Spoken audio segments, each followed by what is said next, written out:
Hey everyone, EV Route here.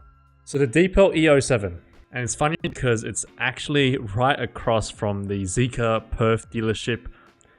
I don't know much about this car because it wasn't really in my criteria. I was looking for an EV SUV, a smaller size, and this was called a multi-truck.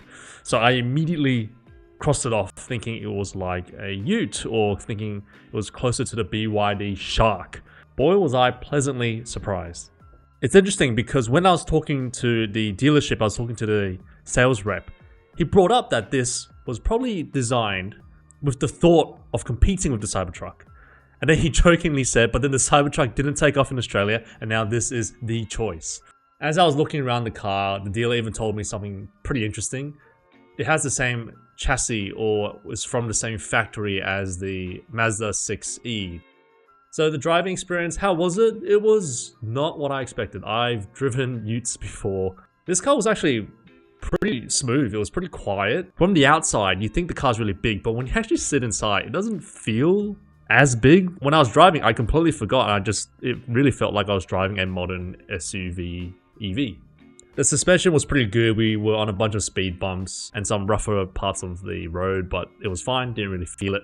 Steering was okay, nothing really stood out with that. Acceleration, it's a really heavy car, but it's pretty good.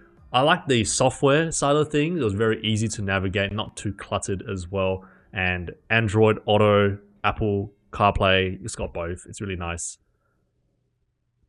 So this is actually voice controlled, though the sales rep had a bit of trouble with this. It was probably because we were outside.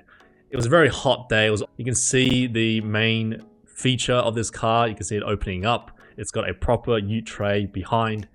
And it's also got this sliding glass roof, which is really cool. And because of this unique space, you have 524 liters to put whatever you want in there. I like the fact that that second row can also fold electronically. You can see it go down here. It's really cool. Though, while recording this and while editing this video, I noticed it does take a long time, doesn't it? It takes a while for it to go up and down. Cool to watch, but if you're in a rush, could kind of be annoying. Australia loves large SUVs. I see a bunch of them on the road, and I see a bunch of utes on the road too. So this in the middle option could be a big deal in Australia.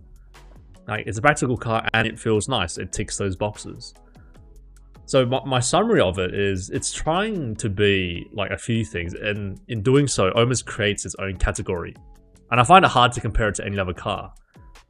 I really like the luxurious part. The seats were a bit flat in profile, so if you do a sharp turn, you'll probably feel that. It's got good range, it's got fast charging, it was a quiet, relaxed drive. I like the idea of it. I like that hybrid idea. And for the price, there's a lot of tech in this. If someone was to ask me, how did you find the driving part of it?